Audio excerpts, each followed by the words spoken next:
가장 최근 정치권을 달궜던 가짜 뉴스는 바로 김의겸 민주당 의원이 제기한 청담동 술자리 의혹입니다.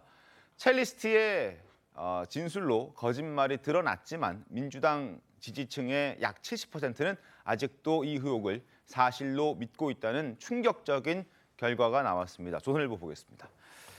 청담동 술자리 거짓 판명 났지만 경찰 조사로 첼리스트가 아니라고 해서 거짓 판명이 났지만 그럼에도 불구하고 민주당 지지층은 70%에 달하는 사람들이 사실이다라고 여전히 믿고 있다라는 겁니다. 도표를 잠깐 함께 보도록 하겠습니다. 카메라 잠깐 팬을 좀 해주시겠습니까? 네. 자, 윤석열 대통령과 한동훈 장관이 청담동 술자리를 했다는 그 주장에 대해서 국민의힘 지지층은 거짓일 것이다. 77.9%가 이렇게 생각하고 있고요. 반면 민주당 지지층은 사실이 아님이 판명났음에도 불구하고 여전히 69.6%, 70%에 달하는 사람들이 사실이다라고 믿고 있다는 겁니다. 그리고 이재명 대표와 관련해서도 여러 논란들이 있었는데 그 부분에 대해서도 일단 서로 진영에 따라서 입장 차이가 다르다는 걸 확인할 수 있는 내용도 이 보도에는 실려 있습니다. 과연 이게 옳다고 봐야 될지 저희가 좀 고민스러워서 이 주제를 1번 아이템으로 선정을 해봤는데 여론조사 결과가 좀 충격적이긴 합니다. 당시 민주당 지도부까지 가세해서 한 장관을 향해서 술자리 의혹 관련한 날선 공세를 펼쳤었는데 잠시 그때로 좀 돌아가 보겠습니다. 영상 보시죠. 제가 제보를 받았습니다. 7월 19일 밤인데요. 청담동에 있는 고급스러운 바였고요. 저는 처음 보는 분인데. 의원님, 저는 다 걸게요. 의원님 뭐 거시겠어요? 저는 법무부 장관직 포함해가지고 제가 뭘 앞으로 어떤 주의 공직이라든가 뭘 다 걸겠습니다. 의원님 뭐 거시겠습니까? 거시는 거 좋아하시잖아요. 만약에 이것이 사실이라면 그야말로 이 일은 제2의 국정농단에 해당될 만큼 엄청난 사건이 아닐 수 없습니다. 그 내용이 사실이라면 좀 충격적이지 않습니까? 한동훈 장관은 술을 안 드신다고 들었는데 술 안 먹는 사람도 술자리에 가 있을 수는 있죠. 김의겸 의원이 물론 직설적으로 발언해서 그런 일이 벌어졌죠. 팩트체크 안 됐는데 그걸 가지고 얘기한다는 거는 김의겸 의원은 사과하실 필요가 없습니다. 그분은 책임을 지셔야죠. 저는 가짜뉴스 퍼뜨린 사람에 대해서 반드시 끝까지 책임을 묻는 풍토가 정착되어야 한다고 생각합니다. 자, 청담동 술자리 의혹 이것뿐만 있는 게 아니라 법원에서 허위 사실로 드러나긴 했지만 이재명 대표의 소년원 복역 의혹도 술자리 의혹과 비슷한 사례로 꼽히고 있습니다. 화면 좀 보겠습니다. 자, 이재명 대표가 초등학교를 퇴학당하고 소년원에서 복역했다는 주장에 대해서 국민의힘 지지층들은 43.4%가 사실일 것이다. 그다음 민주당 지지층들은 아니다. 이건 거짓이다라고 생각하는 사람들이 63.7%입니다. 국민의힘의 지지층 중에 40%에 넘는 사람들이 법원의 판단으로 사실이 아니라는 것이 드러나긴 했습니다만 여전히 진실로 믿고 있다는 것이 최근 신문 통해서 그리고 여론조사를 통해서 확인이 된 내용입니다. 자, 관련해서 싱크를 한번 들어보도록 하겠습니다. 무슨 어릴 때 소년원을 갔다 왔다는데 소년공이 아니라 소년원 출신이라더라. 지금 이런 거 막 퍼뜨리고 있잖아요.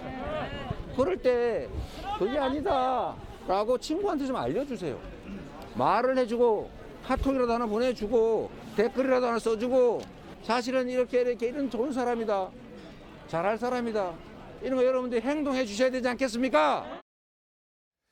자, 이런 결과가 나오게 된 여러 가지 원인 중에는 피보다 진한 진영의 논리가 있습니다. 신문 이어서 확인하겠습니다. 66%가 우리 편은 합리적이고 우리 편이 아닌 저들은 팩트도 무시하고 있다라고 생각하는 것으로 나타났습니다. 나라는 두 쪽이 낫다 이런 지적들이 나오고 있는데 내 편은 팩트, 내 편이 아닌 사람들은 가짜 뉴스라고 생각을 하는 겁니다. 여야 지지층 모두 마찬가지입니다. 진영 논리로 생각을 해서 통계나 과학은 뒷전이고 그리고 가짜 뉴스가 그래서 범람하고 있다 이런 지적들이 나오고 있습니다. 조선일보 신년 여론조사 결과를 저희가 지금 말씀드리고 있는데 국민 3명 중 2명은 자기와 정치적 입장이 다른 사람들은 객관적 근거를 제시해도 생각을 바꾸지 않고 있다라고 나타났고 국민의힘 지지층의 경우에는 67%, 민주당 지지층의 경우에는 73.1%가 그렇게 생각한다고 얘기가 나왔습니다. 그리고 또 하나 원인을 찾자면 이러한 진영의 논리를 조장하고 있는 극단적 여야 모두 다 유튜브 채널들로 꼽히고 있습니다. 자, 신문을 좀 바꿔보겠습니다. 국민 절반이 정치 유튜브를 매일 한 편 이상씩 보고 있다라고 합니다. 저도 좀 놀랐습니다. 정치에 관심 있는 분이 이렇게 많을 거라고는 생각을 잘 못했던 저였기 때문에 좀 놀랍긴 한데 보겠습니다. 평소 정치 시사 유튜브 시청 여부를 봤더니 32.3%가 매일 한두 개 정도 본다라고 나와 있고 그리고 14.6%가 매일 여러 개를 본다. 46.9%에 달하는 사람들이 하나 이상은 정치와 관련된 유튜브 채널을 시청하고 있다. 이렇게 얘기를 하고 있습니다. 정치 시사 유튜브 시민들에게 다양한 의견들을 제시하고 있고 그래서 어떤 가이드라인을 준다는 점에서는 긍정적인 영향도 미치고 있긴 합니다만 그렇지만 일부 극단 유튜브 채널들은 의혹을 짜깁기 해서 영상으로 만들어서 배포한다든지 그리고 가짜뉴스를 무차별 전파하면서 정치적 양극화를 키운다는 주장도 나오고 있습니다. 입맛에 맞는 영상에 열광하는 극단적 지지층일수록 후원금을 내는 경향들이 많기 때문에 더 자극적인 콘텐츠를 양상하는 악순환이 되풀이된다 이렇게 지적도 하고 있습니다. 결과 좀 어떻게 좀 보셨습니까? 글쎄, 저도 이제 댓글들을 가끔 봅니다. 네. 그런데 이제 저게 사실은 제가 느끼는 거는 진영 간의 대결도 큰 문제죠. 진영 내에서도 문제입니다. 네. 진영 내에서도 극단적인 사람들이 이제 극단적이지 않고 뭔가 팩트 체크를 하려는 사람들을 오히려 공격하거든요.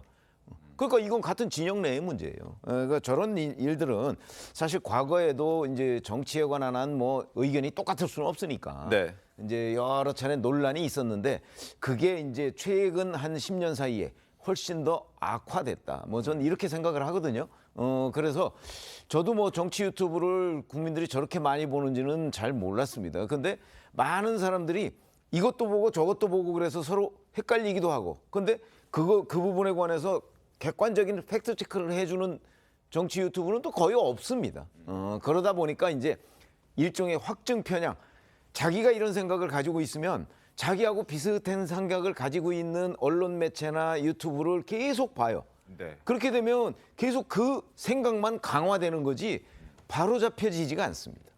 이런 게 이제 원인이 되곤 하는데 유튜브만의 문제는 아니고 지금까지 언론도 네. 지금 분열돼 있지 않습니까? 네네. 뭐 어느 민주당 언론, 무슨 국민의힘 언론 이렇게 나눠져 있습니다. 국민들은 그걸 대부분 다 알죠. 그렇기 때문에 아예 유튜브뿐만 아니고 친민주당 매체라고 하면 국민의힘 지지자들은 아예 보려고 하지도 않고 거기에 드러나는 것을 모두 다 가짜 뉴스로 생각하는 경향이 있다는 거죠. 이런 점들이 고쳐지려면 사실은 객관적인 그 팩트 체커들이 좀 많이 나와야 되는데 그게 뭐 쉽지가 않은 상황입니다. 아마 시간도 걸릴 겁니다. 네. 서영민 대변인 어떻습니까? 말씀하신 대로 이 진영 논리라는 것들이요 오랫동안 그러니까 이 대한민국 정치사를 보면 이 진영 논리 본인이 믿고 있는 신념에 기반해서 네. 아무리 그 상대의 얘기들이 진실이라 할지라도 그걸 부인하고 싶은 거예요. 왜? 확증 편향이라고 했잖아요. 내가 믿고 싶은 거, 내가 보고 싶은 거 그런 것만 보면서 결국에는 당신은 틀리고 나는 옳다라는 것을 통해서 자기 스스로 만족감을 올리는 거거든요. 그리고 자기와 같이 자신과 같이 신념을 같이 하는 사람들과 뭉쳐서 그걸 또 계속 합리화를 합니다. 그래야 이 본인에 대한 믿음이 확고해질 거 아니에요. 네. 근데 그게 계속 대한민국의 어떤 고착화가 되고 쌓여왔지만 저는 여기에서 이거를 생각하는 분들의 문제가 아니라 저는 이거를 조장하는 정치권이라든지 여러 가지 여론전을 담당하는 미디어 부분들도 좀 솔직히 스스로 개혁을 해야 된다. 왜냐하면 이 진영 논리라는 것이 스스로 신념은 다르지만 결국엔 정치권이라든지 여론이라든지 이걸 담당하는 사람들이 이걸 이용했습니다.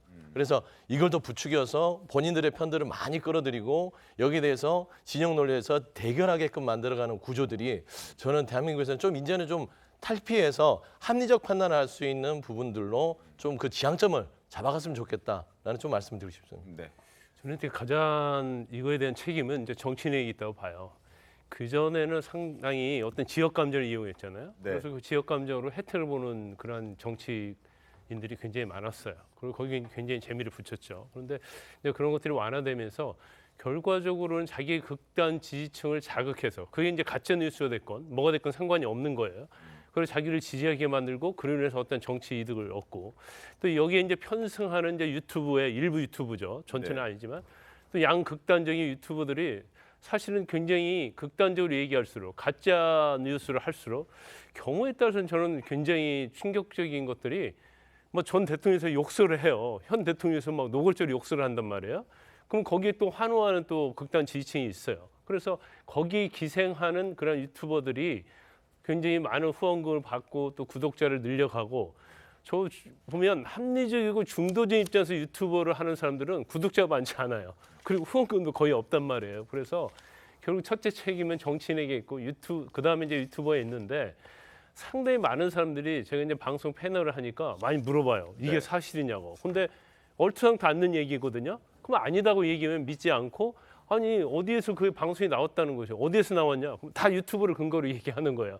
근데 그 유튜브는 상당히 극단적 유튜버거든요. 그래서 자기가 믿고 싶은만 믿고 현재 어떠한 지상파랄지 아니면 뭐 종편 이런 방송을 오히려 믿지 않고 거기에 편승해서 따라가고 거기에서 정치의 신념을 갖고 아무리 우리 편이 잘못해도 거기에 지지하는 거의 뭐 교주처럼 지지하는 그런 성향이 굉장히 우려할 수 있을 만큼으로 가고 있지 않나 그런 걱정이 많이 되는 거죠. 알겠습니다. 대표적인 예로 이제 더 탐사를 들 수 있을 텐데 실제로 유튜브 채널 더 탐사는 여전히 청담동 술자리 의혹을 진실로 보도하고 있고 그리고 이를 통해서 돈벌이를 계속 하고 있습니다. 광고도 실제로 하고 있고요. 그리고 서울신문은 지금 소개해드릴 이 사람도 대표적인 팬덤 정치로 기생하고 있다라고 지적하고 있습니다. 신문 보겠습니다. 바로 김어준 씨입니다. 진영 논리의 비이성적 팬덤이 극성을 치고 있는데 음모론 편향 방송과 주고받는 공생. 그래서 상대편은 절대 악이다라고 이분법적으로 방송을 하는 사람이 바로 김어준 씨다라고 지적하고 있습니다. 끊임없이 음모론과 또 편향 방송 논란을 빚었던 김어준 씨의 건재함이 바로 이러한 팬덤 정치를 상징하고 있다. 김 씨는 지난 연말 TBS 라디오 김어준의 뉴스공장에서 하차를 했는데 대신 새 유튜브 방송을 시작한다고 밝혔고 1월 첫 주 동안 기본 구독자 30만 명을 해놓고 시작할 것이다. 장담이었는데 실제로 그렇게 될 것으로 전망된다고 합니다. 이 사람의 판단으로는 왜냐하면 팬덤 정치 때문에. 게다가 김 씨는 고별 방송하면서 3년 6개월 후에 다시 돌아온다 호언장담했다. 참 뭐 다시 복귀하겠다 이런 얘기인데 뭐 이런 경우가 있나 싶다라고 생각을 한다고 하는군요. 그리고 시민의 세금으로 운영되는 방송이 김 씨 개인의 특정 정파의 무슨 주머니 속 장난감이라도 되는 것인가? 김 씨의 그런 오만방자한 말이 공영방송을 통해 버젓이 나갈 수 있었던 상황은 김 씨가 무슨 음모론을 설파하든 철석같이 신봉하는 극성 팬덤들이 뒤에서 받쳐주고 있었기 때문이다. 이렇게 지적을 하고 있습니다. 이창근 대변인 어떻게 좀 보셨습니까? 사실 유튜브에 대한 문제점은 우리가 하루 이틀 이제 아는 것도 아니고 상당히 많이 내정이 돼 있습니다. 네. 그러한 상황에서 김어준 이라는 인물이 TBS의 뉴스공장을 상당히 오랫동안 방송을 해왔고 네. 그 방송을 이제 하차하면서 본인이 다시 새로운 유튜브를 개통하겠다 이렇게 했는데 여기에 대해서는 우리가 이런 것을 생각해 볼 문제가 있을 것 같습니다. 첫째는 자유라고 하는 부분이 있는데 그 자유에 대해서는 꼭 책임이 따라야 됩니다. 하지만 유튜브는 이미 우리 생활 속에서는 이미 언론으로서 깊숙이 국민들 앞에 다가온 게 사실입니다. 그리고 국민들이 아까 보도에도 본 것처럼 실제 하루에 한 편 이상 보는 사람들이 상당히 많고 그런 측면에서 본다면은 유튜브에 대한 어떤 언론의 재갈 물리기 그런 게 아니라 유튜브 스스로도 자기들이 언론이라고 하지 않습니까? 네. 그렇다면은 기존에 우리 정통 언론이라 하는 그런 언론 방송이나 신문 매체처럼 합당한 그러한 책임에 대한 부분을 우리 이제는 제도적으로 좀 논의할 때가 되지 않았나 그런 생각이 들고요. 그 두 번째 부분은 김의겸 의원이 허위사실 유포했고 그게 허위사실이 보도가 됐고 그리고 그 피해가 당사자는 돌이킬 수 없는 피해를 받았지 않습니까? 그런 데 대한 부분에서 어떤 소스를 제공하는 사람들이 정말로 잘못됐다면 거기에 대한 일벌백계 차원에서 이번에 허위사실 유포에 대한 책임 그런 부분들이 하나 자리매김한다면 그러한 부분들도 더 건절되지 않을까. 그래서 저는 결론적으로 말하면 제도적인 방점에 좀 더 보완을 해서 철저한 이런 사회 정화가 될 수 있도록 자유가 보장이 되지만 자유에 따른 책임이 반드시 물어야 된다는 그런 데 대한 말씀을 드리고 싶었습니다. 네, 박수. 네, 뭐 김어준 씨뿐만 아니라 사실 유튜브에서 보면 뭐 민주당 쪽을 보호하는 패널들 아니면 뭐 국민의힘 쪽을 옹호하는 그런 평론가들이 굉장히 유튜브에서도 많이 보이고 있고 사실 방송에서 이렇게 저희가 지금 하는 이런 방송국에서는 사실상 정제된 단어를 사용한다든지 아니면 객관성과 정확성이 보장된 정보들을 사용하는 것이 대부분인데 유튜브 생태계의 경우 사실은 그렇지는 않은 것 같습니다.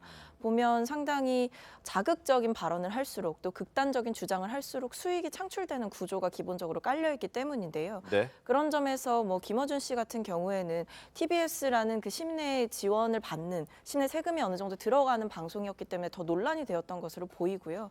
여기서 지적하는 것처럼 팬덤 정치라는 것의 문제점은 여야 할 것 없이 가지고 있다라고 생각을 합니다. 실제로 보수 진영에서도 상당 부분 뭐 예를 들면 문재인 정부에 대한 가짜 뉴스가 횡행한다든지 이런 식으로 계속 문제점이 되어 왔어요. 그러니까 올해 같은 경우에는 제발 이런 정치권의 양극단의 현상이 조금이라도 해소되었으면 하는데 사실 낙관적인 전망을 하기가 어려운 것이 이제 총선을 앞두고 있는 시점이기 때문에 정치 뉴스라든지 정치 유튜브들이 더 성행할 가능성이 있거든요. 네. 그러다 보면 아무래도 이런 극단적 주장을 하는 사람들 또는 이제 투표를 좀 더 끌어내기 위해서 상대 진영을 폄하하고 훼손하는 듯한 강경한 발언, 혐오 발언들이 더 많이 생길 것으로 보여서 좀 우려되는 부분이 큰 것 같습니다. 알겠습니다. 방송에 김원준 씨 하차하면서 어떤 얘기가 있는지 저희 다시 한번 준비를 했거든요. 목소리 확인해 보겠습니다. 저는 다시 돌아옵니다. 3년 6개월 후에 다시 돌아옵니다. 저는 편파적입니다. 그런데 편파에 이르는 과정은 공정합니다. 그러면 된다고 저는 생각해요. 이 과정이 가짜뉴스로 잔뜩 뒤덮인 미디어들이 자기는 공정하다고 말하죠. 거꾸로 하는 거죠. 자, 여야의 진영 갈등 이것은 올해도 계속될 것 같습니다. 지금 민주당과 한동훈 장관이 술자리 의혹에 이어서 노웅래 의원의 체포 동의안 부결을 놓고도 지금 서로 주장을 팽팽하게 맞서고 있는 상황입니다. 특히 어제는 한동훈 장관의 괴이하다는 이 발언에 김의겸 의원이 또 맞불을 놨습니다. 목소리 들어보겠습니다. 정치인이 뇌물 받는 거 하고 공당이 공개적으로 그걸 뇌물 범죄를 비호하는 거 어느 것도 웃기지 않다고 생각합니다. 먼 옛날 얘기나 먼 나라 얘기면 웃을 수 있겠지만 2023년에 우리나라 얘기이기 때문에 저는 하나도 웃기지 않다고 생각합니다. 이건 그냥 괴이할 뿐이죠. 이렇게 한편의 연극을 보는 듯한 그런 좀 느낌이 듭니다. 민주당 지도부에 대해서 괴이할 뿐이다 이런 표현을 썼던데 저는 한동훈 장관이야말로 정말 가장 괴이한 장관이다. 저는 이렇게 평가합니다. 자, 최병 의원님, 괴이한 장관 한동훈 장관이라고 하는 김의겸 의원의 목소리는 어떻게 좀 평가하십니까? 그러니까 이 정치라는 거는 완승과 완패가 없거든요. 네. 예를 들어서 김의겸 의원의 주장에 대해서 전 국민이 다 그 말이 맞다라고 박수를 친다면 김의겸 의원은 벌써 대권 주자가 됐겠죠. 그렇죠. 근데 그렇지 않습니다. 네. 마찬가지로 한동훈 법무부 장관의 주장에 대해서도 전 국민이 박수치지 않습니다. 다만 정치라는 거는 누구의 주장을 국민들한테 더 많이 설득시킬 수 있느냐 이게 중요하죠. 네. 그런 점에서 본다면 저는 김의겸 의원이 지금 괴이하다고 얘기하는 거는 만약에 우리가 조금 상황을 역발상을 해서 자 한동훈 법무부 장관에 대해서 처음부터 임명된 후 지금까지 민주당은 총력해서 어찌 보면 윤석열 대통령보다 더 한동훈 장관을 겨냥을 했습니다. 그렇죠? 저는 그렇게 보이거든요. 네. 만약에 그런 사태가 없었다면 오늘날 한동훈 법무부 장관이 뭐 일부 여론조사에서 뭐 대권 주자로 떠오르고 이렇게 되지 않았을 겁니다. 이런 것들이 다 반사이익이거든요. 네. 그런 점에서 본다면 김의겸 의원과 한동훈 장관의 주장에 누구 말이 맞다. 뭐 제가 여기서 아무리 얘기해도 안 믿는 사람은 안 믿기 때문에 그러면 오히려 김의겸 의원은 오늘날의 한동훈 장관을 만든 거의 절반 정도는 김의겸 의원 내지는 민주당 아니냐. 그런 부분에 대한 좀 반성을 해야 될 것 같고 네. 이게 자칫 잘못하면요 이런 상황이 계속되면 우리가 윤석열 대통령이 대통령이 되도록 만든 거에 적어도 절반 이상은 저는 민주당이라고 생각을 하는 사람입니다. 제 개인 생각이지만. 네. 그러면 자칫 잘못하면 한동훈 장관을 제2의 윤석열 대통령으로 만들 가능성도 있거든요. 그런 점을 저는 민주당의 양식 있는 분들이 사실은 생각을 좀 해야 돼요. 우리가 지금 하고 있는 일이 어떤 결과를 초래할 것인가 하는 데에 대한 두려움 같은 걸 가져야 된다고 생각합니다. 알겠습니다. 그리고 이런 가운데 이재명 대표가 윤석열 대통령이 주재한 신년 인사회에 불참한 것을 두고도 당 안팎에서 뒷말이 계속 나오고 있습니다. 영상부터 보겠습니다. 신년 인사회에 여러 사람들하고 인사회하는데 저를 오라고 했다고요? 야당 지도부에도 참석 전달했다고 지금 대통령실에서는 말씀하시는 것 같거든요. 신년 인사회에 처음 듣는 얘기인데.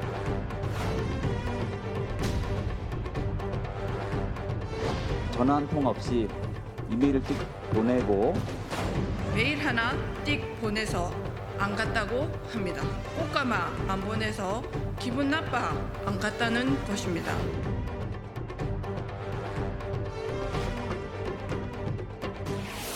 나는 내가 책임져야 될 때는 내가 갔어요. 한 번도 안 뜨고 갔어요. 대통령이 주관하는 행사에 한 번도 안 뜨고 꼭 갔거든요. 그런데 이제 가면은 참 뭐에 개밥의 도토리예요. 무척 외롭고 쓸쓸하고 참 어떤 때 화도 나고 하지만 그럼에도 불구하고 갔었으면 하는 게 내 바람입니다.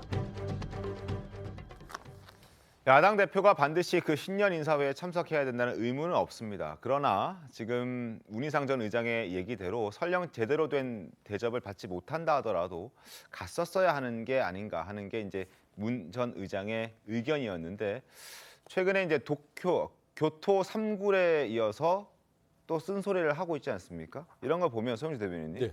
이 대표가 좀 탐탁지 않다고 우회적으로 비판의 목소리 내는 거 아닌가 싶기도 합니다. 문희상 전 의장이요? 네네네. 저는 뭐 탐탁지 않은 건 아닌 것 같고요. 정치적인 지혜를 얘기하신 것 같아요. 조금 뭐 그런 오해들이 있으니 여러 가지 방안들을 좀 생각하고 뭐 지혜로운 토끼가 세 개 그룹한다고 하는데 그런 부분들이 뭐 지금 이재명 대표의 사법 리스크를 뭐 얘기하는 거 아니냐라고 분석을 해요. 근데 그거는 좀 보고 싶은 대로 보는 또 그런 분석인 것 같아요. 제가 봐서는 문희상 의장은 여러 가지 그러니까 지금 민생이라든지 정치 상황이라든지 여러 대안에 대해서 최선책, 차선책, 차차선 이런 걸 생각하는 게 당대표로서 지혜로운 일이다. 이런 거를 조언을 했던 것이지 무슨 사법 리스크를 피해가기 위해서 세 가지 길을 선택해야 된다. 이건 아닌 것 같고요. 그다음에 신년 인사회에 불참한 부분들에 대해서 말이 많습니다. 네. 말씀한 대로 말이 많은데 오해가 있을 수는 있어요. 근데 사실을 보면 아까도 이재명 대표 그 발언을 보시면 진짜 몰랐던 겁니다. 그러니까 알았던 게 아니라 그래서 좀 취재를 해보니 이 행정안전부 주무관이 이메일을 보내고 나서 신무선에서 당시에 도저히 일정이 안 되기 때문에 여기에는 참석할 수 없다라고 해답을 하고 대표한테 굳이 얘기할 사항은 아니었다라는 것들이 이제 그 내부의 입장입니다. 그래서 이재명 대표가 알고 모른 채 했다. 그거는 전혀 아닌 것 같고요. 저는 좀 의아했던 게 왜 이 정부 들어서 정무수석은 어디 갔을까? 이런 정부의 오부 요인에 대해서 어떤 행사에 참석하게 하면 그래도 뭐 그렇던 형식이나 뭐 황제 의전 이런 거는 말도 안 되고 그래도 정무수석이 가서 이런 취지의 신년 인사를 하니 와서 좀 참석해서 여러 가지 얘기를 했으면 좋겠습니다. 라고 하면 좋았을 텐데 굳이 이메일 띡은 아니지만 이메일로 뭘 보내고 전화 한 통 하고 이 정도 수준의 어떤 국정의 초청장을 보낸다. 저는 이런 거는 동네 반상회도 이렇게 하지는 않을 것이다. 저는 좀 이런 부분에선 오해 소지도 있지만 아쉬운 부분도 크다라고 말씀드리고 싶어요. 알겠습니다. 물론 민주당이 얘기하는 정무수석이 어디 갔느냐 그런 어떤 의전에 대한 아쉬운 부분은 뭐 10분 이해하지만 대통령이 주재하는 신년 인사라는 것은 민주당이 여당 시절에도 항상 있었던 행사예요. 행사하면은 민주당도 여당을 해봤지 않습니까? 그러면 다 알 거란 말이죠. 그리고 물론 그런 아쉬움이 있었지만 그럼에도 불구하고 과연 보고를 안 했다? 보고를 안 했다면 그거는 비서실장이나 비서실의 문제도 있는 것이죠. 당연히 대통령실의 주관 행사고 대통령 신년 인사회라면은 당연히 보고가 됐었어야 된다고 생각하고 저는 오히려 저런 부분이 오히려 이재명 대표의 시민들이나 국민들이 느끼기에 연극처럼 보이는 그런 느낌을 지울 수가 없고요. 그래서 차라리 가서 그런 의전이 부족했고 정무 수석이 그러한 역할을 못했다. 그런 걸 공개적으로 얘기하든지 아니면 자리에 참석해서 대통령에게 건의를 하든지 그러한 모습을 간다면 여야가 좀 더 가까이 한 단계 더 다가가는 모습을 국민께 보여줄 수 있었지 않나 하는 그런 아쉬움이 듭니다.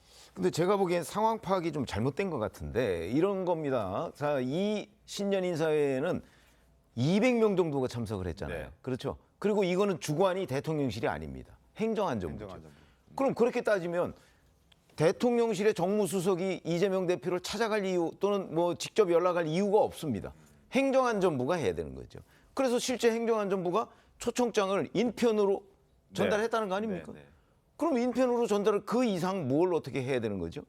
그렇게 만약에 민주당식 논리라고 한다면 그럼 이재용 삼성전자 회장 초청할 때는 그러면 경제수석이 가서 얘기를 해야 되나요? 그렇기 때문에 이건 기본적으로 대통령실 주관이 아닙니다. 행정안전부 주관이니까 이메일 초청장 보냈고 직접 이게 문서로 된 초청장을 대표실에 전달했으면 그러면 되는 거죠. 200명을 어떻게 다 이 사람 저 사람이 찾아가서 본인을 만나서 전달하겠습니까? 어쨌든 김의겸 민주당 대변인은 그리고 민주당에 있는 의원들은 대통령실의 의전 문제로 책임을 지금 돌리고 있습니다. 반면 국민의힘 하태경 의원은 이런 얘기를 했습니다. 뭐 그런 과정 둘째치고 신년 인사회 불참에 대해서 이 대표가 스스로 자신을 고립시키고 있다 이런 지적을 했습니다. 여야의 목소리를 먼저 들어보겠습니다.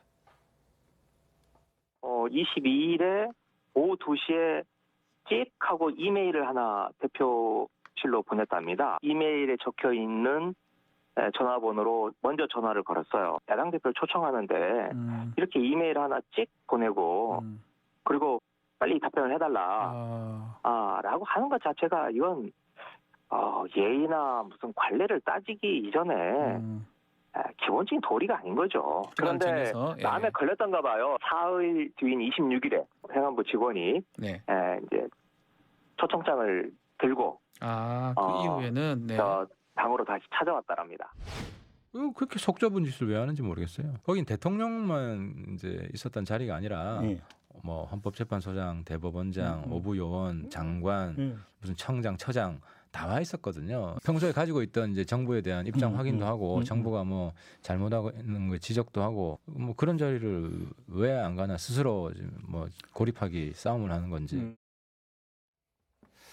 자, 뭐 당당하다면 가서 얘기를 좀 했으면 어떨까 하는 게 이제 하태경 의원의 생각이었던 것 같습니다. 결국 당당하지 않아서 뭔가 좀 깨림직해서 못 간 거 아니냐 뭐 이런 지적이거든요. 어떻게 보셨습니까? 아마 좀 감정이 있을 거예요. 그러니까 자기에 대해서 이제 정치보복이다 생각하고 이제 검찰의 칼날이 계속 오면서 어떻게 보면 당 대표로 지위도 흔들리고 있잖아요. 근데 이제 신년 인사라는 자리는 축하하는 자리예요, 서로 덕담 나누면서. 근데 아마 본인 자체가 이제 그럴 기분이 아니었을 가능성이 크다. 물론 이제 보고를 안 받았다고 하니까 뭐 할 말은 없지만 아예 뭐 결단을 내리고 안 내리고 그런 문제가 아니고. 근데 신년 인사라는 것은 국가적인 굉장히 중대한 행사거든요. 그리고 오부 요인도 다 참석을 하고 그렇기 때문에 어떻게 보면 야당 대표로서 가면 좀 껄끄럽긴 하겠지만 리더로서 어떠한 뭐 말이랄지 그런 걸 좀 발휘할 수 있는 오히려 그런 기회의장이 온다고 저는 보거든요. 그래서 제가 아마 지난 방송에서도 말씀을 드렸는데 이재명 대표를 보면서 좀 안타까운 측면이 있어요. 어떤 거냐면 좀 진검승부로 해라. 이거 신년 인사에 가는 거죠. 그러니까 오히려 안 가도 되지만 오히려 가서 지금 윤석열 대통령이 뭐 민주화 후퇴하고 정치 보복하고 이런 거 아니에요? 그러면 적으로 생각하는 거 아닙니까? 그럼 적과 진검승부 해야죠. 또 검찰과 관련된 것도 맞아요. 이제 뭐 출석을 하겠다고 하지만 단순히 정치 보복이다 조작이다 그런 얘기할 게 아니고 정말 칼을 들이대고 정말 억울하다고 한다면 구체적으로 검찰하고 언론을 통해서든지 진검승부하고 또 검찰 조사 받으면서 검찰이 뭐가 잘못됐는지를 당연히 공격해야죠. 또 그렇지만 지금 보면 방어도 아니고 공격도 아니에요. 그냥 정치 보복이다 조작이다 그런 얘기로 하고 강성 팬덤들을 이용하고 단일 대우를 만들어서 자기의 어떤 갑옷을 걸치려고 하는 그런 이미지밖에 안 되거든요. 그래서 정말 이재명이라고 한다면 또 강성 팬덤이 믿는 이재명이라고 한다면 좀 진짜 진검승부의 모습을 좀 보여주는 것이 오히려 국민이랄지 아니면 팬덤층에서도 좋아할 것이 아닌가 그렇게 보입니다. 네. 근데 뭐 애초에 이 사안 자체를 보고를 못 받았다라는 이재명 대표의 입장을 보면 사실 뭐 여기에 대해서 진검승부를 하냐 마냐, 뭐 당당하냐 마냐 이런 이야기 자체가 성립이 안 되는 것으로 보여요.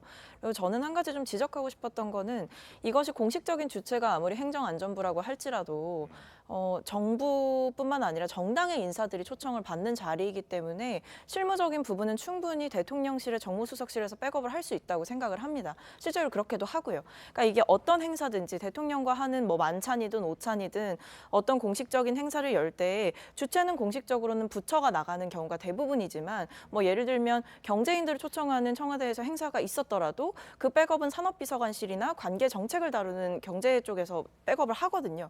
이런 구조가 있음에도 제가 이해가 안 되는 것은 이메일로 일단 초청장을 보낸 것도 이해가 되지 않지만 뭐 그 뒤에 불참 의사가 왔다라는 것을 행사 준비를 하다 보면 참석자 명단을 부처에서 정리를 해서 아마 대통령실에 분명히 전달을 했을 텐데 만약에 야당과의 정말 협치나 이런 중요성을 대통령실에서 알고 있었더라면 또는 윤석열 대통령이 이재명 대표가 오지 않는다라는 사실을 알고 있었더라면 이 부분을 한 번 더 챙겨봐라라고 이야기를 할 수도 있는 것이고 아니면 이거는 왜 안 된 거냐, 왜 안 오는 거냐라고 정무수석에게 물어볼 수도 있는 거거든요. 근데 이런 내부적인 절차가 전혀 없었다는 점, 그러니까 정성이 좀 부족했던 것이 아닌가 또는 적극성이 좀 부족했던 것이 아닌가라는 생각은 들게 하는 것 같습니다. 알겠습니다. 자, 이 얘기는 여기까지 하겠습니다. 대장동 의혹으로 지금 얘기를 좀 옮겨갈까 하는데요. 극단적 선택 시도 이후에 중단됐던 대장동 의혹 재판과 수사가 이제 재개될 것 같습니다. 그리고 검찰은 김만배 씨의 대장동 수익을 은닉한 그 측근들로부터 유의미한 진술을 확보한 것으로 전해지고 있습니다. 관련해 신문 보겠습니다. 한국일보입니다. 자, 김만배 재산 숨긴 일당이 최모 씨와 이모 씨 그 두 사람이 이렇게 얘기했습니다. 은닉 자금은 수백억 원에 달하는 은닉 자금은 김만배 씨의 마지막 생명줄이었다 이렇게 얘기를 하고 있습니다. 최 씨와 이 씨들 이들은 김만배 씨와 함께 2021년 10월부터 지난해 11월까지 대장동 범죄 수익 275억 원을 숨긴 혐의를 받고 있습니다. 그래서 이 두 사람은 체포가 됐고 지금 현재 구속된 상태로 재판에 넘겨져 있습니다. 어떤 식으로 했냐면 고액권 수표를 인출한 뒤에 이를 소액 수표로 재발행해서 차명 오피스텔을 하나 빌려서 여기에 숨겨놓거나 대여 금고 등의 분산 관리한 정황을 검찰이 확인을 했습니다. 그리고 이 가운데 148억 원 가량을 실물 수표로 압수까지 한 그런 상황입니다.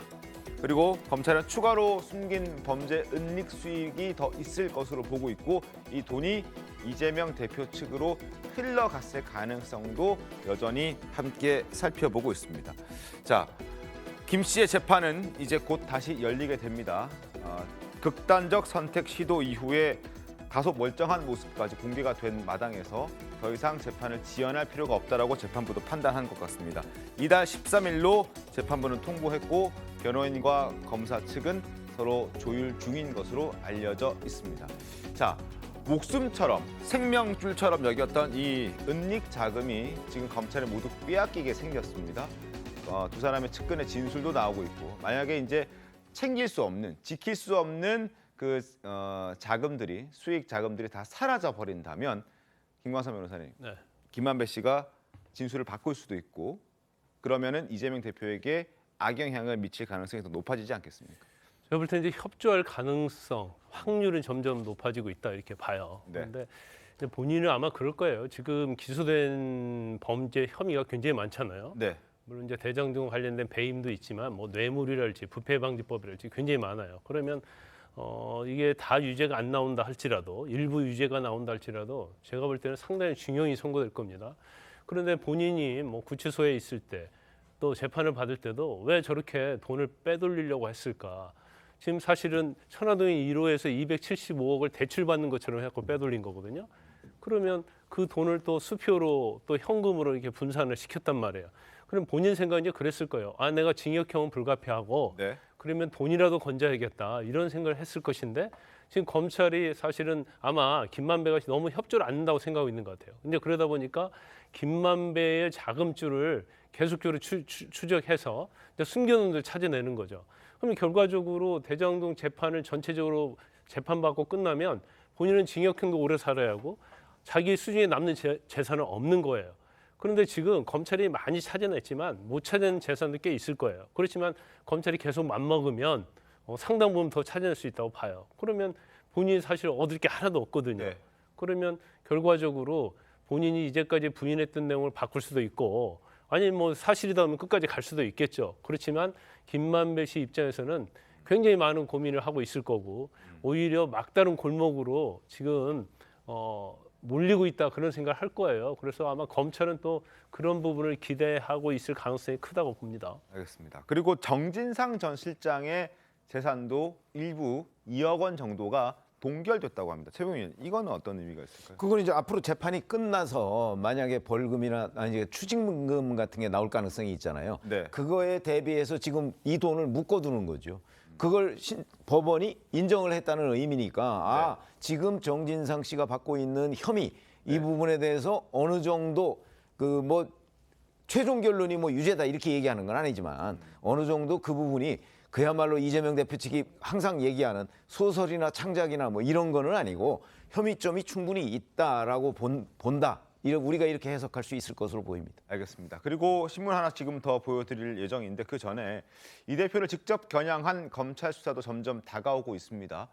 친명으로 분류되는 의원도 이 대표의 모호한 입장을 지적하면서 이재명 대표가 민주당을 방탄 정당으로 만드는데 앞장서고 있다고 비판했습니다. 최근 이 대표의 발언을 듣고 신문 내용을 소개해드리겠습니다. 권력을 행사할 때 정의로워야 하고 균형이 맞아야 합니다. 내 편은 죄를 지어도 괜찮고 상대는 없는 죄라도 만들어서 벌을 준다. 이렇게 하면 국가 공동체가 제대로 유지되겠습니까, 여러분? 질서 유지 권한을 자신의 사적 이익을 추구하는 데 사용해서는 안 됩니다. 이런 의혹에 대해서 일각에서는 당과 분리대응해야 한다는 요청이 있는데 이게 개인에 대한 공격인지 당에 대한 공격인지에 대한 판단들이 서로 다를 수가 있다 이런 말씀을 좀 드립니다. 자, 지금 동아일보를 소개해 드릴 텐데 친 이재명계 의원의 입에서 나온 목소리입니다. 사법 리스크, 회피 말고 내 문제다라고 얘기하고 당당하게 맞서라. 왜 말을 하지 못하느냐? 왜 당과 자꾸 엮으려 하느냐? 이런 지적입니다. 자, 친명 핵심 A 의원의 목소리를 신문으로 확인하겠습니다. 이 대표가 조금 부족한 게 의연함과 당당함이라서 아쉬움을 표출했다고 합니다. A 의원은 친명 그룹 중에서도 지난 대선 전부터 이재명 대표와 함께한 핵심 인사 중에 핵심으로 꼽히는 인물입니다.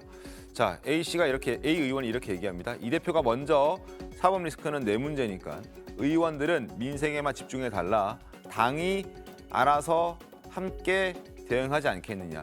당과 함께 가진 않아도 된다라는 명확한 메시지를 이재명 대표 본인이 직접 내야만 한다. 이렇게 지적을 한 겁니다. 지금처럼 두루뭉실하게 이게 당의 문제인지 개인의 문제인지 시각에 따라서는 서로 다르게 판단할 수 있다.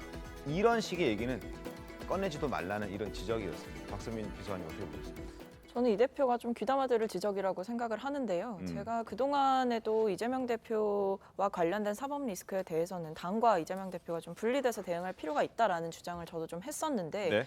그 이유는 결국에 이 사법 리스크라는 게 결국에 재판까지 가봐야 사실관계를 또 밝힐 수가 있는 것이고 재판도 1심, 2심, 3심이 있기 때문에 여러 가지 시간이나 이런 부분들이 굉장히 많이 걸리는 부분이잖아요. 네. 근데 이 상태에서 만약에 이 사법적인 문제에 대해서 당이 총력을 대해서 대응하고 총력이 합쳐져서 거기에 대해서 뭐 적극적으로 나서게 되고 엄호를 하게 된다면 사실상 민주당이 가져갈 수 있는 아젠다는 실종되게 되는 거거든요.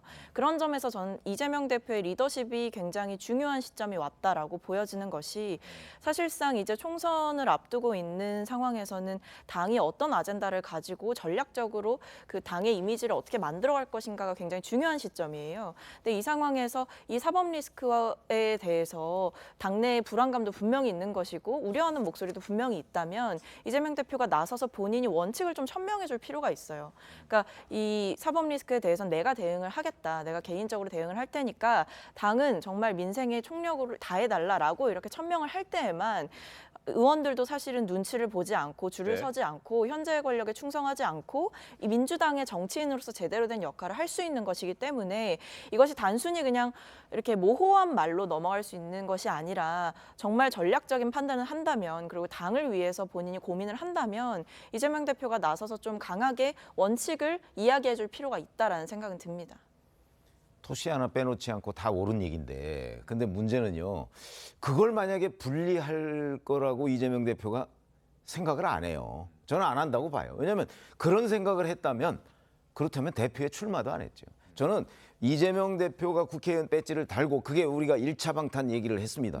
그다음에 대표를 2차 방탄이라고 얘기했죠. 무슨 얘기냐면 자기의 개인적 비리와 민주당이라는 거를 엮어버린 거예요. 한 묶음으로 만들어버린 거예요. 그러니까 만들어버리기 위하는 게 이재명 대표의 목표이기 때문에 만약에 지금 말씀하시는 게 100번 옳은데 그런 상황이라면 대표로 출마를 안 했다니까요. 그러니까 대표로 나온 이상 이재명 대표가 민주당과 본인 개인 비리를 이 묶는 작업을 풀 가능성은 저는 없다고 봅니다. 알겠습니다.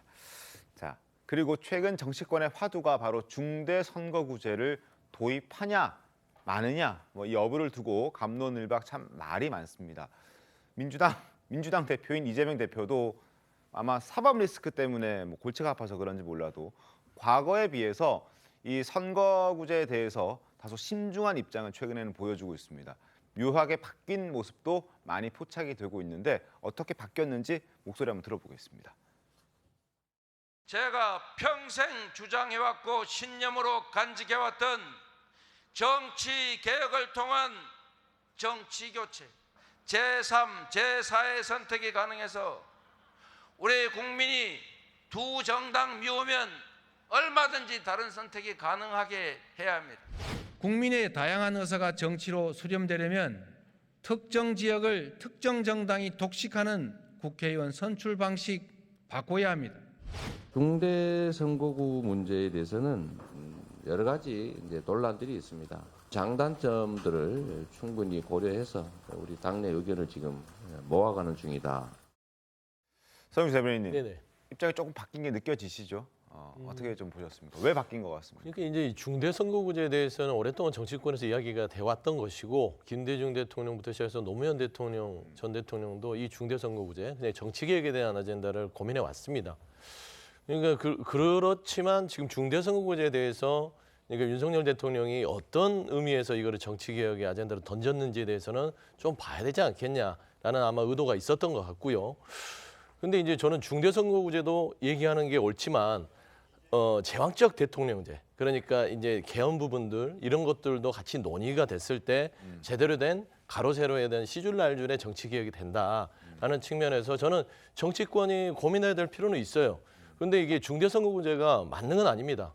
중대선거구제를 하면 뭔가 정치가 다 바뀌고 정치가 개혁된다? 그건 아니고 중대선거구제를 통해서 승자 독식의 어떤 소선구제의 폐해를 줄이고 중대선거구제가 가지고 있는 여러 가지 또 단점들이 있거든요. 뭐 거기에 연동형도 있고 권역별 비례도 있고 석패율제 이런 부분도 있고 그다음 국회의원 의석수를 늘려야 되는 부분도 있고 여러 가지가 복잡한 셈법들이 있습니다. 그렇기 때문에 이거는 단박에 정치개혁을 중대선거구제가 되면 이 꼴이 돼서 바뀐다. 이런 것보다는 조금 더 정치권에서 입법부나 여야가 같이 머리를 맞대고 같이 이 부분을 논의할 부분이지 이걸 단박에 입장이 이렇다 저렇다라는 걸 가지고 뭐 어떤 논쟁거리를 만드는 것은 크게 뭐 생산적이지는 않다 그런 생각을 가지고 있습니다. 그런 차원에서 이재명 대표가 신중하게 접근한다. 하고 있다 이렇게 보시는군요. 알겠습니다. 사실은 지난 대선을 앞두고 여야 후보가 모두 다가 중대선거구제를 화두로 던졌고 윤석열 대통령께서는 그때 당시에 내세운 주장을 이번 신년 기자회견을 통해서 실현을 해보자. 그래서 한번 논의를 해보자 해서 화두를 던진 것이죠. 배경은 그렇게 된 거고요. 이재명 대표께서도 과거에 본인이 했던 말을 뒤집지 않고 본인의 말을 실천한다는 차원에서 본다면은 신중하게 접근하자가 아니라 화두를 던져놓고 우리 국민의힘이 얘기한 것처럼 정치개혁 특위에서 아젠다를 올려야죠. 올려놓고 논의를 시작해야 되는데 그렇지 않고 완전히 입장이 180도 바뀐 것이죠. 그 얘기는 제가 판단할 때 제 개인적인 생각이지만 이건 이재명 대표의 사법 리스크가 결부될 수밖에 없다고 보는 것이 일단 지지층이 반발하지 않습니까? 네.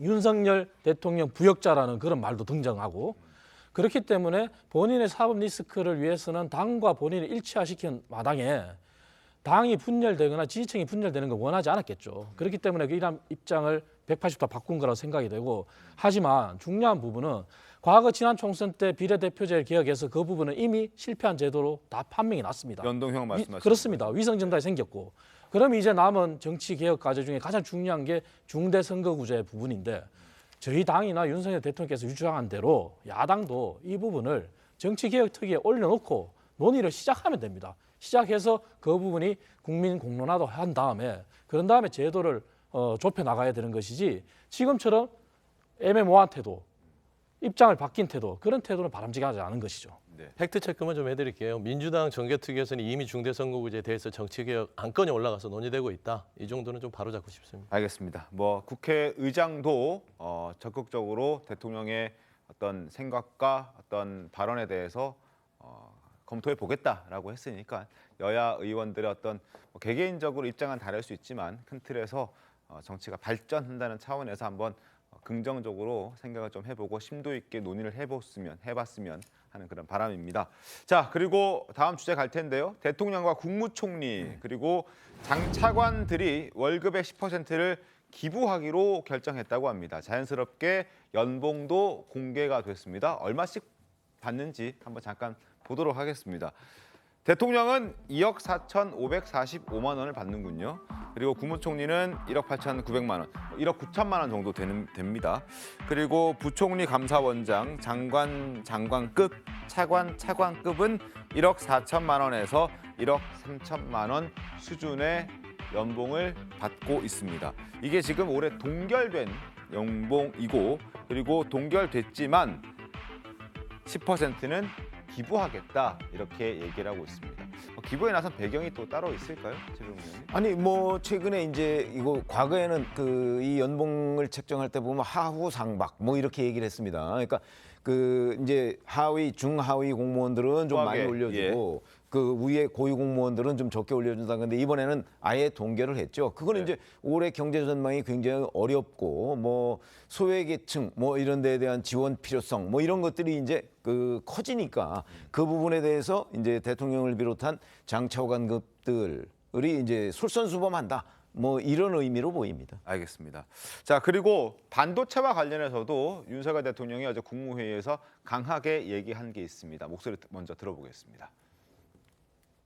우리를 둘러싼 여건이 녹록지 않습니다. 이 복합 위기를 수출로 돌파해야 하고 첨단 기술과 산업을 키워서 세계 시장에서 경쟁할 수 있도록 뒷받침해야 됩니다. 세제와 금융 지원, R&D 지원과 판로 개척을 위해 우리 전 부처가 역량을 모아야 하겠습니다. 세제 지원 강화의 그 방향으로 가게 된 데는 윤석열 대통령의 의지가 강했다고 합니다.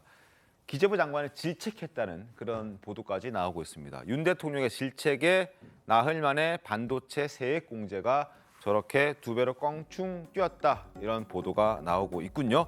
반도체, 백신, 배터리, 디스플레이 등 국가 전략 기술 이런 시설 투자에는 대폭적인 세제 혜택을 주겠다. 그래서 당초 민주당은 10%, 국민의힘은 20% 얘기했었는데 이보다 줄어든 8%를 기재부가 채택했는데 이걸 뭐라고 한 겁니다. 그래서 대폭 올려서 대기업의 경우에는 15%, 최대 중소기업의 경우에는 10%, 그리고 추가로 또 투자하는 경우들이 있을 때 그때도 10% 이상의 어떤 그 세제 혜택을 줘서 대기업의 경우에는 최대 25%, 중소기업의 경우에는 최대 35%까지 세제 혜택을 받을 수가 있습니다. 여야가 일치가 돼야 되고 개정안을 만들어서 국회를 통과시켜야 하는데 민주당 입장은 어떻습니까? 그러니까 저는 좀 의아해요. 왜 윤석열 대통령께서 뒷북을 치는지 모르겠어요. 반도체 세액공제 8%는요 민주당 국민의힘의 주장이 아닙니다. 네네. 정부안이었잖아요. 네. 그래서 정부안으로 해서 말하자면 예산을 통과시켰습니다. 그러면은 그때 예산에 대해서 정말 용산 대통령실에서는 계속 관여를 해왔습니다. 이게 뭐 법인세 부분에 대해서 이렇게 해라 주호영 원내대표를 불러다 몇 번이나 독대를 했는데 왜 이제 와서 반도체 세액공제를 기재부에서 8%를 주장할 때 당시에 그렇게 하면 안 돼. 15%를 늘리고 조금 더 세액공제를 늘려 했어야 됨에도 불구하고 예산안이 잉크도 안 말랐는데 또 기재부를 불러다가 왜 8%야? 라고 지적하는 것들이 이거는 조금 의아하다 좀 싶어요. 그래서 의아하더라도 아니 받아들이는 부분들은 받아들여야겠죠. 지금 현재 이제 반도체나 산업 부분에 있어서 이 부분을 세액 공제를 통해서 뭔가 이런 부분들이 산업에 뭐 좋은 긍정적인 영향을 미친다면 이거는 검토를 해서 받아들이겠지만 저는 이런 어떤 프로세스가 갑자기 어떤 긴밀한 검토 없이 갑자기 또 뒤늦게 기재부가 했던 거를 막 혼내가지고 15% 늘리는 게 이게 여론전인지 아니면 생각을 못했던 건지 이런 부분에 좀 신중하게 예산을 접근했으면 좋겠다라는 좀 생각을 가지고 있습니다. 네. 민주당이 뭐 적극적으로 홍해 주신다니까 감사한 마음이고요. 이건 프로세스가 잘못됐다더니 어떤 뒷북이 아니라요. 그래서 기재부를 질책한 겁니다. 하나의 팩트를 말씀드리면은 우리나라 총 수출이 작년에 세계 7위에서 6위로 올랐습니다. 하지만 수출 중에 메모리 반도체 분야가 10%를 넘게 차지합니다. 전체 수출의 상당 부분 5분의 1을 차지하는 10분의 1을 차지하는 것이죠. 그렇기 때문에 우리가 수출을 늘려서 다시 경제를 회복하는 건 당연한 일이고요. 작년에 무역 적자는 또 심화됐습니다. 왜? 원자재 가격이 상승했기 때문에. 그래서 나아가야 될 방향에서 수정을 대통령께서 바르게 잡으신 거고 방향을 제시한 겁니다. 그런 거지 프로세스가 잘못된 건 아닙니다. 알겠습니다. 자, 그리고 윤석열 대통령이 조선일보와 신년 인터뷰하는 과정에서 미국의 핵전력 한미 공동으로 기획하고 또 연습하는 방안을 추진하겠다고 했는데 바이든 대통령이 이를 부인하는 듯한 발언을 해서 여러 해석들이 나왔습니다. 바이든 대통령의 목소리 잠깐 들어보겠습니다. President Biden, are you discussing joint nuclear exercises with South Korea right now? 노 이렇게 해버렸죠. 그래서 지금 혼선이 빚어진 건데 일단 해프닝으로 끝나긴 했습니다만 왜 이런 혼선이 빚어졌는지 그 원인 잠깐 살펴보겠습니다. 신문 보시면 일단 그 미국 기자의 질문 자체가 조인트 뉴클리어 엑서사이즈였습니다. 그래서 한국과 핵 공동 연습을 할 거냐. 근데 이거는 미국도 마찬가지로 핵이 있지만 핵이 있는 국가와의 연습을 이렇게 표현하는 건데 우리나라는 핵이 없지 않습니까? 그래서 윤석열 대통령은 어떤 걸 얘기했냐면 TTX, 테이블탑 엑서사이즈, 서로 용어가 좀 달라서 그래서 좀 혼선이 있었던 것이지 바이든 대통령 역시 그다음 미국 정부 역시 뭐 이런 한국과의 공동 연습 기획 이런 걸 하지 않겠다는 건 아니고 실제로 지난해 벌써 이미 논의가 있었고 올 초에 이걸 진행하겠다 이런 얘기까지 진행이 되고 있는 그런 상황이었습니다. 어찌됐든 해프닝으로 끝났다. 그런데 이 발언 직후에 바이든 대통령의 발언 직후에 민주당에서는 여러 비판들의 목소리가 나왔습니다. 들어보겠습니다. 대통령이 노라고 그냥 딱 한마디로 자르는 어떤 화법도 되게 이례적인 화법 아닌가요? 맞습니다. 대단히 이례적인 거고요. 이 공동핵 연습, 공동핵 기획이라는 게 대단히 큰 이슈입니다. 그렇게 쉽게 나올 이슈가 아니고 미국과의 협력뿐만이 아니라 다른 국가들과의 뭐 조율이나 이런 과정들이 충분히 조율이 됐어야 되는데 조율되지 않았던 건 아닌가라는 의구심이 들고요. 윤석열 대통령은 어제 언론 인터뷰를 통해서 한미 핵전력 공동기획 공동연습을 제시했습니다. 미국 바이든 대통령은 윤 대통령의 말을 즉각 부인했습니다. 윤 대통령은 새해가 시작되자마자 시원하게 김칫국부터 들이킨 셈입니다. 안보에도 핵에도 참 가벼운 윤 대통령의 입. 국가적 리스크입니다. 미국과 핵, 그리고 핵 관련 기획, 연습 등은 그 자체로 한반도 안보에 큰 영향을 주는 단어입니다. 최병우 위원님이 야당의 비판의 목소리는 어떻게 좀 보셨습니까? 아니 모두가 이 핵 공동 연습, 그다음에 공동 실행, 뭐 그다음에 이런 이 것들에 대한 개념이 분명하지가 않아요. 저는 저 기사를 쓴 기자도 분명하지 않다고 봐요. 왜냐하면 핵 공동 연습이라는 거는 사실은 그 핵을 보유한 국가들끼리 하는 거기 때문에 한국이 핵을 보유하고 있지 않다는 거는 저 기자도 알 거 아니에요. 네. 그러니까 질문 자체가 그렇게 되면 안 되는 거죠. 미국 기자가 잘못됐다. 아니, 그러니까 미국 네. 기자가 그 개념을 좀 개념 자체를 잘 혼동하고 몰랐을 것이다. 얘기를 네. 했고, 자, 그 부분을 저는 바이든 대통령은 정확하게 인식하고 있는 것 같아요. 왜냐면 핵 보유 국가가 아니니까 한국과 그걸 할 이유가 없잖아요. 그러면 원래는 기자가 그러면 윤석열 대통령이 얘기한 핵 공동 연습이라고 하는 거, 그게 뭐 조인트 플래닝, 조인트 엑서사이즈 이렇게 표현이 돼 있거든요. 이거는 뭘 의미하느냐 하는 걸 질문을 했어야 되는데 그런 부분이 없이 그냥 딱 잘라놓고 이제 그 바이든 대통령이 들어가다 보니까 이런 해프닝이 생겼는데, 이거 사실 작년에 한미 국방장관 회담 때 합의한 내용이거든요. 네. 물론 합의한 거는 도상 연습의 개념이에요. 그러니까 그 핵을 어떻게 운용할 것인가 하는 부분에 관한 도상 연습을 한국과 미국이 한다는 거 아니에요. 그러면은 사실 문제는 해결되는데, 그거를 핵 보유국가끼리 무슨 공동 연습을 하는 것처럼 개념을 기자도 혼동해서 질문을 하는 바람에 이런 해프닝이 생겼다, 이렇게 봅니다. 박성민 비서관은 어떻습니까?